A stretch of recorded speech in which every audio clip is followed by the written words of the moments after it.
Hi, this is Fritz Meyer on Wednesday, November 11th. Yesterday we did the November webinar, and as a follow-up to yesterday's webinar, I'd like to answer the questions that came with these slides. So let's launch right into it. And the first question that we're addressing is, will raising minimum wage to $15 an hour create an inflationary environment?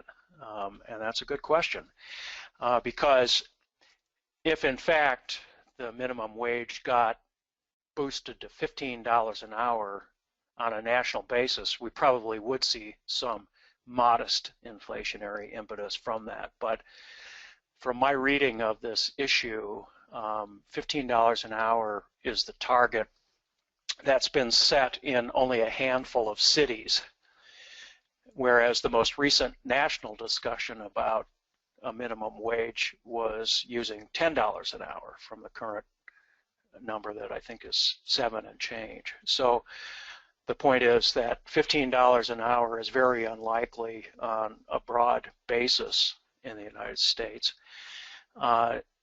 And secondly, and most importantly, I think, is that in fact there are very few people in relative terms, relative to the total labor market, total labor force, that are actually earning at the minimum wage today. And that's why I put this screen up, put this picture up. This is the most recent picture of total private sector jobs with the average wage in parentheses. And you can see that only the leisure and hospitality section is down around, sub $20 an hour at $14.10. And so if today the minimum wage is $7 and change, what that suggests is that in fact, even within that category, there are very few people, again, relative to the total job category, that are in fact at the minimum wage. And so I conclude that even if more than a handful of cities went to $15 an hour, it wouldn't materially impact national inflation, because again, at that level you're at such a small piece of the total wage pie. But the question also reminded me, and I thought it might be useful to bring this back in front of, bring this back to our attention, more broadly speaking, because perhaps this minimum wage issue will once again come to the fore with the upcoming election. And so I wanted to review the Congressional Budget Office's most recent study on the subject of the minimum wage, which was published in March of 2014. So this is only a year and a half old. But the conclusions I thought were very significant, which are, on the one hand, a hike in the minimum wage, in this case they were using $10.10, would lift 900,000 people above the poverty threshold, but on the other hand, it would also destroy 500,000 jobs. 500,000 people would lose their jobs as they got priced out of the market, as employers decided to replace them where they can with either machinery or more productivity from the rest of the labor force. So again, I guess with respect to the question about how a hike in the minimum wage might affect inflation, well, it could also be that we actually lose a bunch of jobs a bunch of jobs in the lowest wage category. So instead of $15 an hour, they would be getting nothing. So I think that also would play into the issue of wage-driven inflation, were we to see a hike, significant hike in the minimum wage. And a related article from last year to the CBO's analysis, a very significant analysis, Fritz, by the way. explain precisely why we would lose 500,000 jobs. In this slide, what you're looking at is the CBO's, the summary of the CBO's most recent report that they did last year, and by the way, a significant analysis relating to this issue of hiking the minimum wage on a national basis. And what CBO determined was that on the one hand, you might lift as many as 900,000 people out of poverty above the so-called poverty threshold. And in the footnote there, you can see that what they're talking about. But and the poverty threshold is 18,700 for a family of 3, 24,100 for a family of 4. So were the minimum wage lifted from to $10.10 nationally, as many as almost 1 million would be lifted above the poverty threshold. But on the other hand, the significant downside and the argument used by those who are opposed to a broad-based hike in the minimum wages, yes, but you probably will also eliminate as many as 500,000 jobs. And this is because employers would determine that, well, they can't afford to pay their lowest paid workers who are unskilled, typically, and high school educated any more than what they're currently receiving and still make a profit. And you know, just anecdotally, it is interesting to me that Starbucks and other companies on their own, without any prodding from federal authorities or anybody else, are willing to hike their lowest paid workers' wages, but they are the exceptions in that they are such profitable and growing companies. Whereas on the other hand, there are many, many small mom and pop operations who simply can't afford to pay their lowest paid workers any more than they're currently paying them. And this is what CBO's study is getting to the heart of. You could lose as many as 500,000 jobs if you force a broad-based national raising of the minimum wage standard. A related article that was published more or less coincident with last year's CBO study on this is here, and I clipped this from the Wall Street Journal, and I've highlighted what I thought were the important key takeaways. Again, on this very important subject, minimum wages are ineffective at helping poor families because such a small share of the benefits flow to them. By the way, that's outlined here in the table on the preceding page. And you can see that 18%, for example, of those who are currently receiving the minimum wage are from families of 2 to 3 times the poverty threshold. 24% are from families with 3 to 6 times. In other words, what you're picking up here are a lot of high school age kids who are from middle-aged families, but who have minimum wage jobs, as so many of us did in high school. And in fact, only 20% of those who are currently receiving the minimum wage are actually from families that are equal to or less the poverty threshold. So the point of this article is to suggest that if the goal is to help poor families, that is to say families who are at or below the poverty threshold, well, raising the minimum wage is not the way to go about it. It simply misses the mark.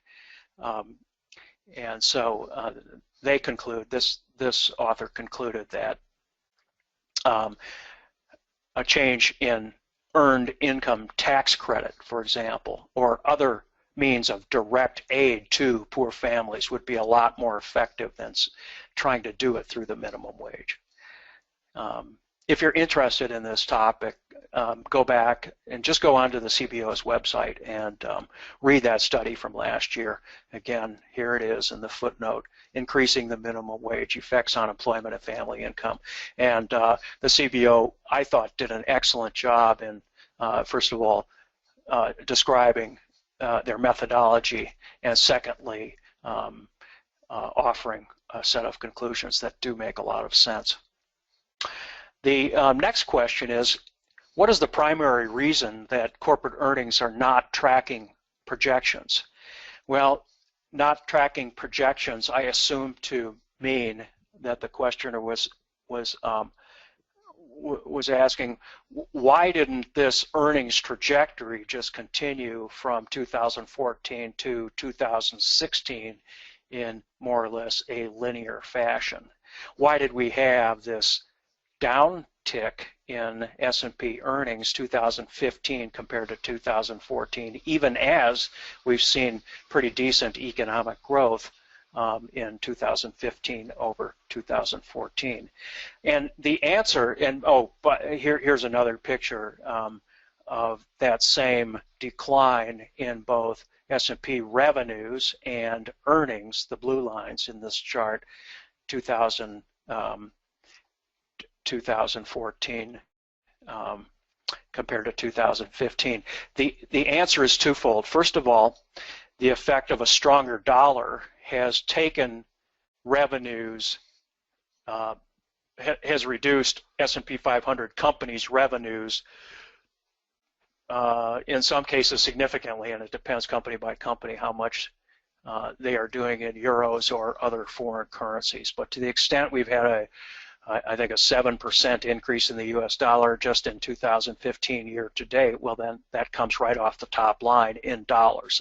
Secondly, and probably more importantly than that though, is the collapse in the energy sector's contribution to total S&P 500 earnings. And it's not just the energy sector, but add to that the materials sector.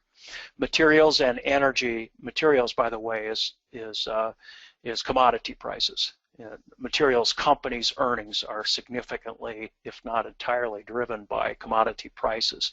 And because of the global collapse in commodity prices, minerals as well as crude oil, then the contribution to S&P 500 earnings from those two sectors has been a real contraction.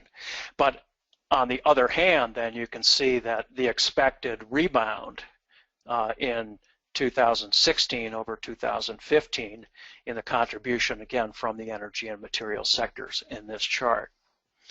And so again, the simple answer to the question is twofold: strong dollar and collapse in energy sector contribution to S&P 500 earnings has been responsible for the decline in both revenues and S&P earnings that you see in these charts.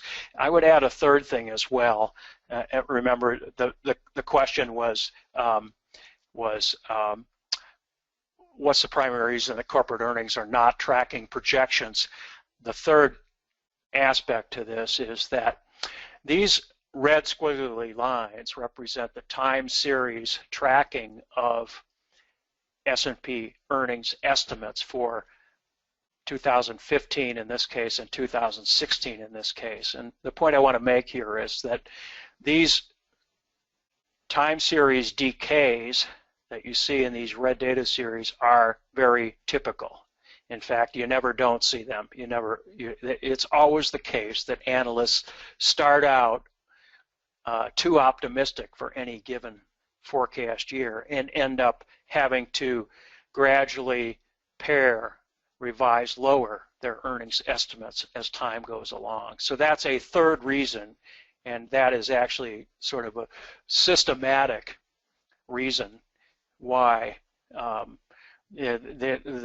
actuals usually don't quite live up to the early in the year forecasts, and it's simply because analysts more often than not start high and have to come lower as time goes along.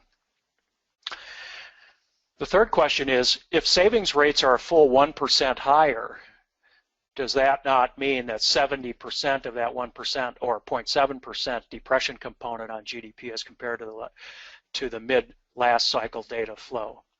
The question's perhaps not worded. Fritz, can I ask a question? Yeah.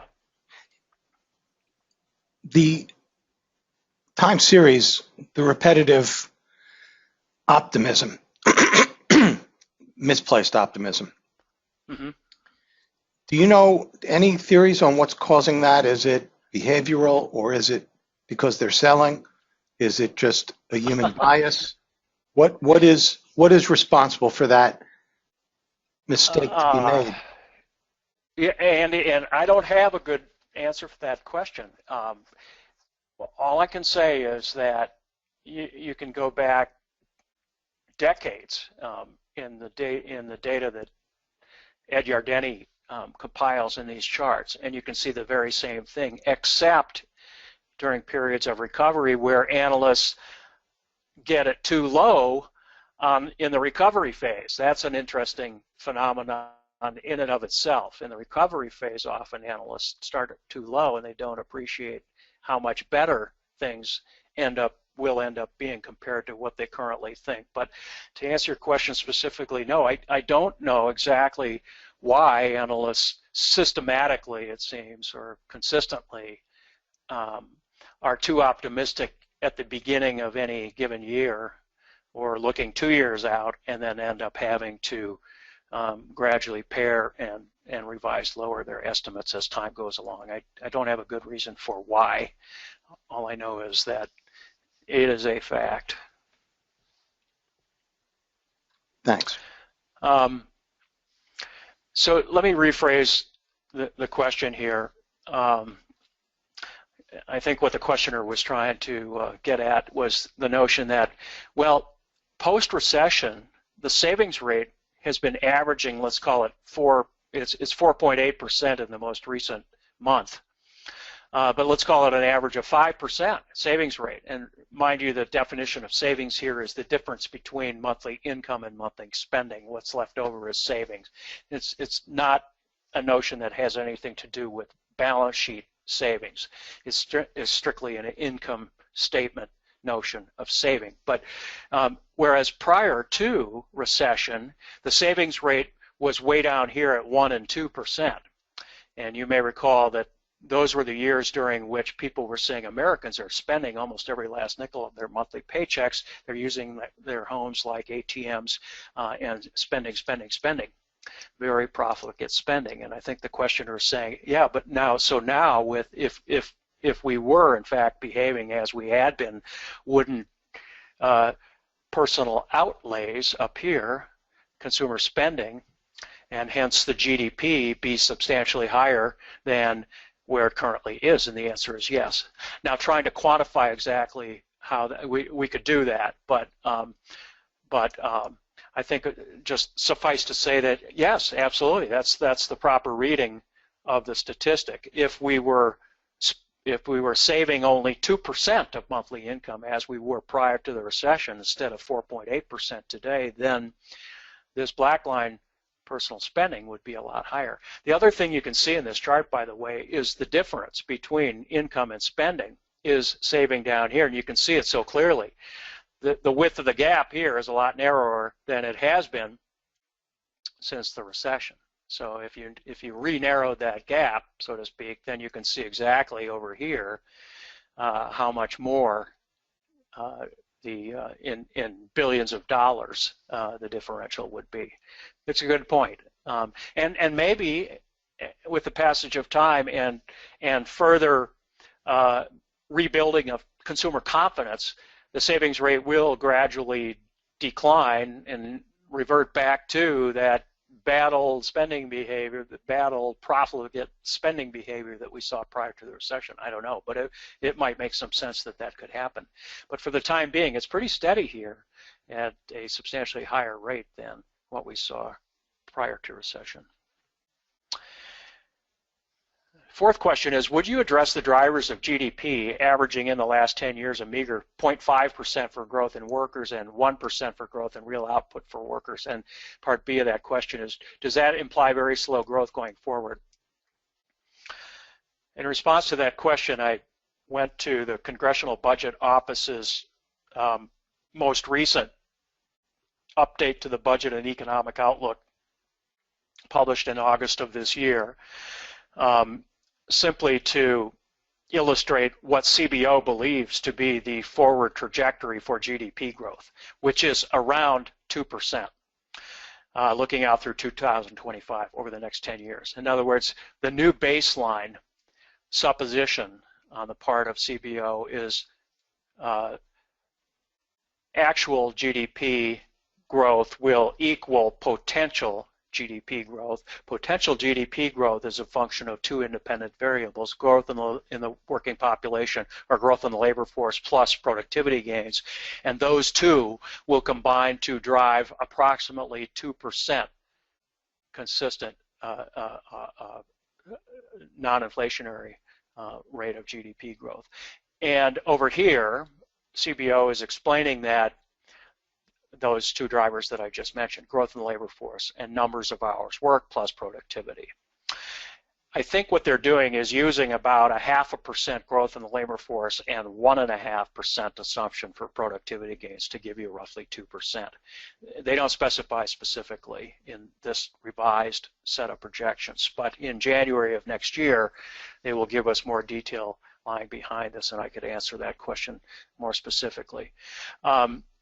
In fact, I guess the figure is 2.1% here. Interestingly, though, in 15 and 16 and 17, you see growth ramping higher than that sustainable 2.1% as the economy still has some slack that we're still taking up, and then ultimately reverting to that estimated 2.1% sustainable GDP growth rate. And yes, that does compare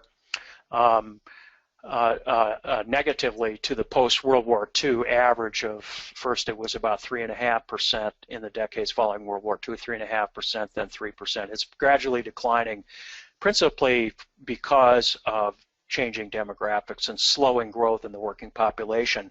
Whereas productivity gains in this slide, you can see, have averaged over the last 5 years just 0.6%, so somewhat less than the longer-term average of about 2% productivity gains. So CBO then in this slide, if they're using 1.5% productivity gains, they're saying, well, we're going to have to do better than we've done over the last 5 years. And I think that's a possibility. We're still suffering some of the ill effects of the recession. And you can see that in some quarters, most recently, we've done substantially better than 2%, and 3% or better. We shall see.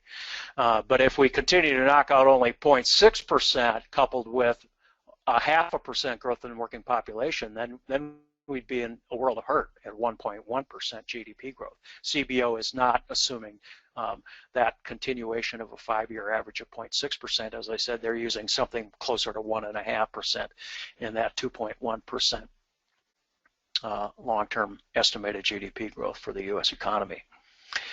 The fifth question is, I'm curious on Fritz's thoughts on where the U.S. dollar is going. Well, my first response to that question is to refer back to Alan Greenspan's. I carried this quotation around in my head, I guess, for the last 11 years. I couldn't believe that I almost went right to it when I Googled it up, because Greenspan made an impression on me 11 years ago in 2004 when he said, no model projecting directional movements in exchange rates is significantly superior to tossing a coin. And I think he's absolutely correct on this. In other words, anybody's opinion is as good as anybody else's on this topic of where the U.S. dollar goes from here. So that's the caveat with which I will attempt to answer this question. My own hunch, though, is that the current drivers, the recent drivers of a strengthening dollar, I think, will persist, or at least for the foreseeable future, which is to say that on the one hand, the Federal Reserve is on a course to begin tightening, which is diametrically opposed to the course for the European Central Bank. Mario Draghi is, if anything, inclined to continue to push lower the Eurozone's short-term interest rate, and he just reiterated the Eurozone's intent to continue their quantitative easing program. So they are in loosening mode even as the Federal Reserve is on the cusp of engaging in some tightening. That will have the effect of driving investment flows into the United States. People looking for higher yields will come to the U.S., sell euros, buy U.S. dollars, theoretically. And secondly, and part and parcel perhaps of that same argument, is that to the extent the U.S. is poised to outgrow Europe, and clearly that's the case, and I showed you slides yesterday showing the current GDP growth forecast for both the Eurozone compared to the United States. If we can continue to knock out somewhere between 2.5% and 3% GDP growth, and the Eurozone is gonna do 0.5% and maybe 0.75% GDP growth next year, maybe a 1%, well then that probably favors also equity flows into U.S. stocks compared to euro. And I don't want to overdo that because the Eurozone is perennially a slower grower than the United States. But for the time being, I think U.S. Economic prospects are brighter than Europe, and that may also encourage investors to sell euro, buy U.S. dollar. And then finally, I guess the comment I'd make is that, and the reason for preparing this chart is that notwithstanding this 35% very significant and sharp move higher in the US dollar over the last couple of years, you can see that in absolute terms the dollar could go lots higher and still just be reverting to its long-term, par on this chart, something like that. And also, the previous two big moves in the dollar also exceeded the latest 35% move, as you can see. We're just in one of those periodic cyclical up phases in US dollar compared to other currencies. And so that too might suggest that the dollar can go higher, if not stabilize for some considerable period of time. Next question is for Fritz on being bullish on US economy. All the data you present suggests continued bullishness, but has there been a period in the last 30 years or so when the indicators suggested continued bullishness, but things fell apart? And he says this is more of a curiosity question. Well, it's indeed a very good question, and more than a curiosity, at least in my mind, is the fact that, yes, absolutely true. Economists, broadly speaking, and this is the best and brightest economists, as well as stock market strategists historically, have completely missed those significant turning points in the U.S. economy. And the Exhibit A in this discussion is this chart, and I just pulled this from one of last year's webinar presentations. But what you're looking at in this chart is the history of the 10 top Wall Street strategists forecast for the S&P 500, beginning of year forecast, versus then a comparison to what subsequently happened in the year being forecast. So the key object lesson here is that in January of 2008, everybody, both economists and stock market strategists, saw continued good growth in the economy and higher stock prices, not just a little higher, by the way. The forecast here was, even as the stock market was at 1350 then, the strategists in 2008 collectively believed we'd end the year at 1650, 300 points higher on the S&P 500. And of course what happened is the stock market absolutely collapsed even as the props were kicked out from under the economy, and not just the United States, but we had a serious global recession exacerbated by a global financial collapse. So this was Exhibit A in this notion that the smartest guys in the room can get it horribly wrong periodically, which is to say that today then, even though all of the economic data, as I pointed out yesterday, certainly appeared to me to suggest continued strength, well, everybody can periodically get it wrong.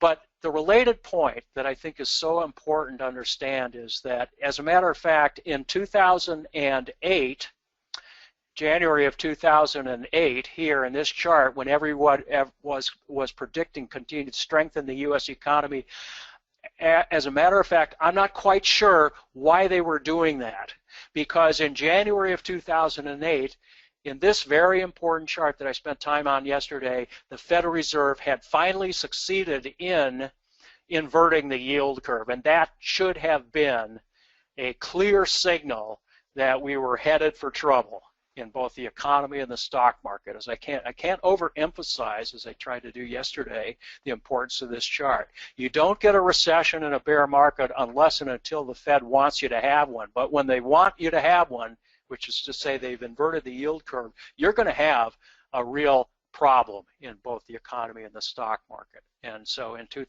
January of 2008, this was the situation, whereas today, that's not the situation. And that's what I said yesterday at the outset of yesterday's webinar, is that in the end is the reason why it's the most important fundamental reason for my continued optimism with respect to this economic expansion at the present time. What opinion do you have about the real estate REIT sector at this time? High valuation, low valuation. What I can say is, first of all, the chart that you're looking at is the Dow Jones REIT spider, and it's a good proxy for all REITs. And remember, in REIT land, there are lots of different categories. There are industrial REITs, apartment REITs, and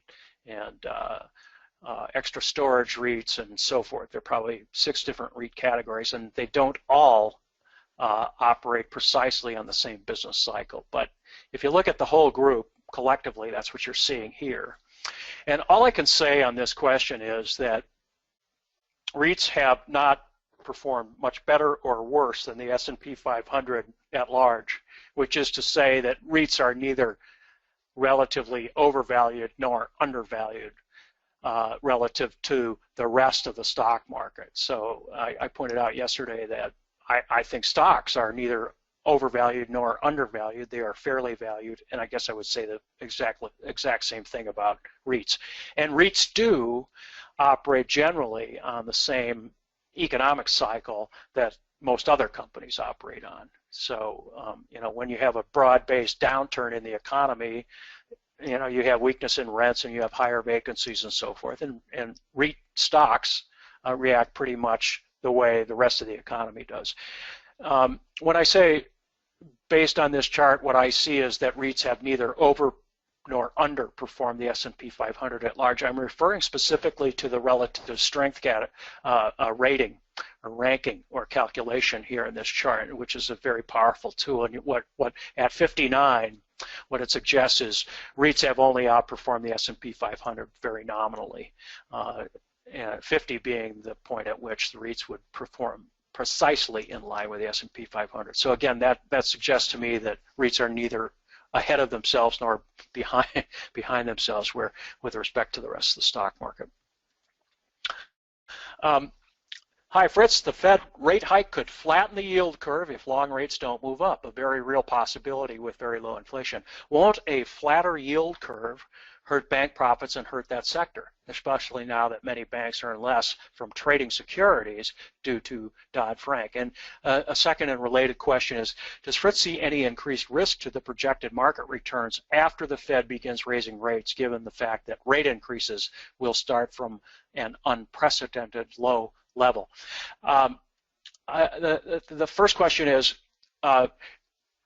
if and when the Fed takes that first step to raise short-term rates, then the yield curve that you see here depicted, the most recent yield curve where Fed funds target rate is almost 0 and the 30-year bond yield is out here at over 3%. Well, then when the Fed starts raising short-term rates, it would start to flatten this curve. That's in fact true. But then the question is, well, how does the long end of the bond market react? And it could very well be, and it has historically been the case, that that the long end might react point for point with the short end, which is to say that you would have no flattening of the yield curve if long rates increased step for step with short rates.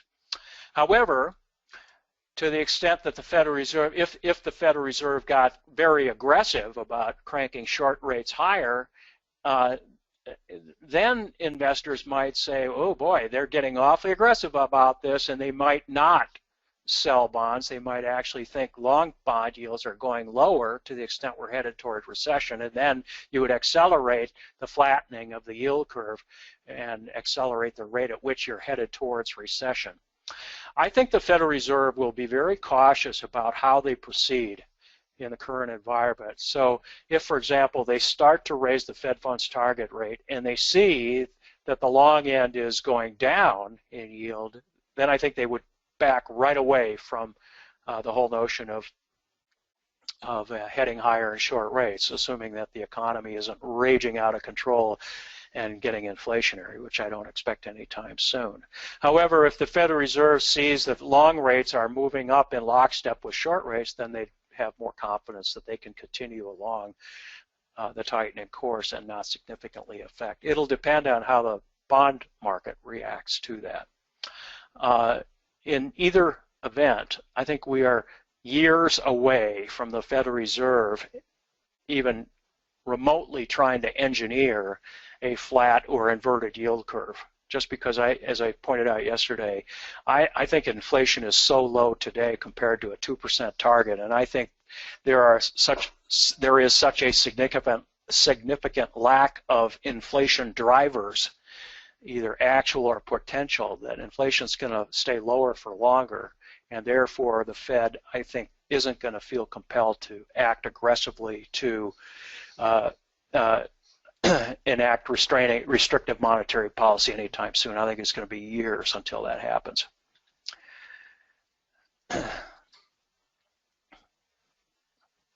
And again, with respect to this question, I just wanted to point out the fact that we are still at a very steep yield curve in comparative terms, and we would have a long way to go, I think, before we get to an inverted yield curve, which historically has preceded recession. That, I think, is it for the responses to yesterday's questions.